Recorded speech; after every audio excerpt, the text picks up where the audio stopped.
Hello everyone, this is Tannu and today I'm going to present a very interesting topic. Yes, because it is act done by a person under intoxication. So in this video we will talk about act done by a person under intoxication in IPC, its introduction, meaning, essentials, example and cases, and lastly conclusion. So let's get started. Firstly, I will start with introduction of section 85 and 86. Basically 85 talk about involuntarily intoxication and 86 talk about voluntarily intoxication. So in the Indian Penal Code, section 85 and 86 deals with act done by a person under intoxication. So what about section 85? Act of a person incapable of judgment by reason of intoxication caused against his will. 85 की bare act की interpretation है. सो इसको simple meaning से समझते हैं. इसका meaning और definition देखते हैं simply. This section states that if a person due to intoxication caused against their will, means कि इनवॉलेंटरली इंटॉक्सिकेशन, उसकी मर्जी के बिना उसको नशा करवाया जाता है, becomes incapable of understanding the nature of their actions or that what they are doing is wrong, they cannot be held criminally liable for those actions. Means कि कोई पर्सन को अगर बिना उसकी मर्जी के इंटॉक्सिकेटेड या नशा करवाया जाता है, तो अगर उससे कोई भी ऐसा क्रिमिनली एक्ट करवाया जाता है बाद में नशा के बाद, तो वो क्रिमिनली लाइबल नहीं होगा, उसकी लाइबिलिटी नल होगी. For example A and B दोनों फ्रेंड्स हैं. एक बी क्या करता है, ए के ड्रिंक में कुछ ऐसा इंटॉक्सिकेटेड सब्सटेंस मिक्स कर देता है और फिर उसको पिला देता है बिना उसकी मर्ज़ी के, उसको पता भी नहीं था. एंड देन वो उससे उस कंडीशन के बाद ए की कंडीशन बहुत बुरी हो जाती है, उसको पता भी नहीं चलता कि वो कहाँ और क्या कर रहा है, और वो सी का मर्डर करवा देता है. देन इस कंडीशन में ए विल नॉट बी लाइबल, इसके लिए बी की लाइबिलिटी हो सकती है, बट ए की लाइबिलिटी है जो क्रिमिनली, वो बिल्कुल ज़ीरो होगी, ए लाइबल नहीं होगा. So this is meaning and definition. Now essentials elements of section 85. First is involuntarily intoxication, means कि intoxication caused against the person will, and second is incapable of knowing the nature of the act or that is wrong. Third is committing an act, the person commits an act that would be considered an offense under normal circumstances. सो जो भी बंदा जिस भी से crime करवाया जा रहा है वो इनवॉलेंटरली ही इंटॉक्सिकेट होना चाहिए, और जो भी एक्ट कर रहा है उसका नेचर, उसकी सर्कमस्टांसेस उस इंटॉक्सिकेटेड सिचुएशन में उसको पता नहीं होना चाहिए कि वो क्या कर रहा है, इतनी सोचने समझने की उसकी शक्ति नहीं होनी चाहिए उस स्थिति में. And now come to the example. Suppose a person unknowingly consume a spiked drink at a party, becomes heavily intoxicated, and then commits an act like theft or assault without being aware of their action. In such a scenario, they may be exempted from criminal liability under section 85. So अगर उससे intoxicated condition में कोई भी ऐसा crime like assault, theft, murder या कोई भी ऐसा जिसकी मतलब जो क्रिमिनली बंदे को लाइबल कर सके, ऐसा कोई भी ऐसा क्राइम करवाया जा रहा है इंटॉक्सिकेटेड पर्सन से, सो वहाँ पे उसकी लाइबिलिटी 85 सेक्शन के लिए ख़त्म हो जाएगी. मीन्स कि ये एग्जेम्प्टेड सेक्शन है. Now come to the section 86. Section 86 Bail Act interpretation. Offense requiring a particular intent or knowledge committed by one who is intoxicated.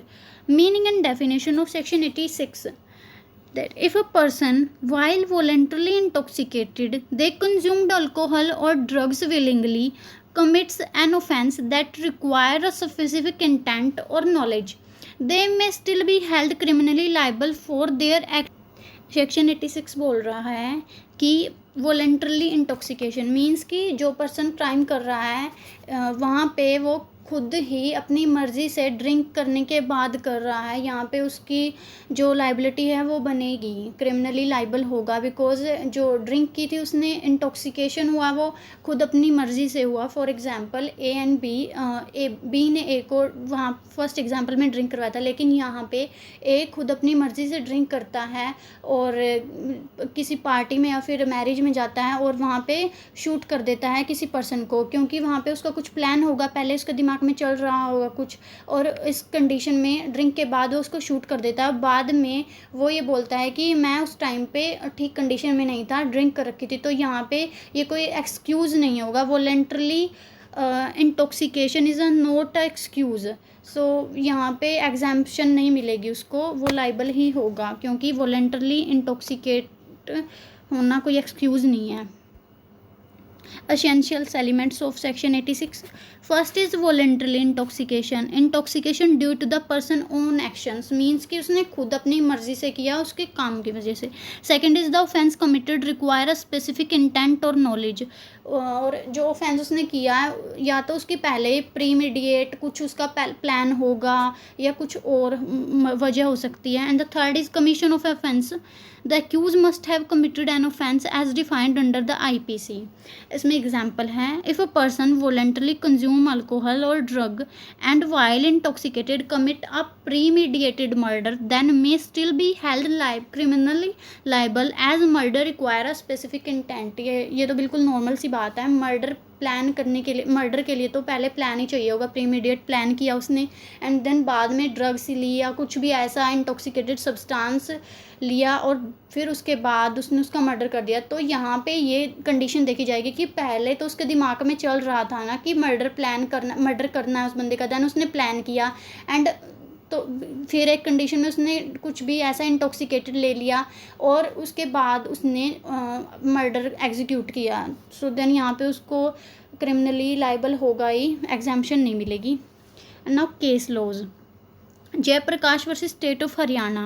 In this case, the court held that Section 85 would apply only when a person is intoxicated against their will and becomes incapable of understanding the nature and consequences of their actions. Second case is Bapu versus State of Maharashtra. In this case, the court held that Section 86 would not provide immunity to a person who voluntarily take intoxicated products. Means कि जो खुद ही intoxicated हो रहे हैं ना, उनको कोई भी ऐसी इम्यूनिटी नहीं मिलेगी. So there is another case name Baldev versus state of PEPSU.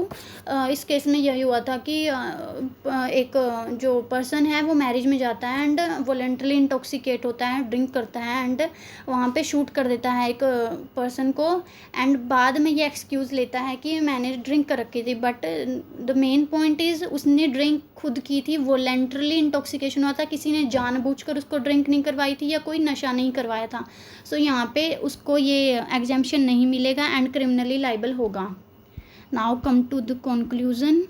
In summary, Section 85 of IPC offer protection to individuals who commit crime under involuntary intoxication caused against their will, while Section 86 clarified that voluntary intoxication is not a defense for offense that require a particular intent or knowledge. Means simply ये वही बात बोल रहा है कि 85 is talk about कि intoxication हुआ लेकिन involuntarily हुआ है उस पर्सन की विल के अगेंस्ट, एंड सेक्शन 86 बोलता है कि इंटॉक्सिकेशन हुआ लेकिन उस पर्सन की, जिसने क्राइम किया, उस पर्सन की उसमें विल भी थी पूरी और उसने अपनी ही मर्ज़ी से खुद के होशो हवास में ही नशा किया है.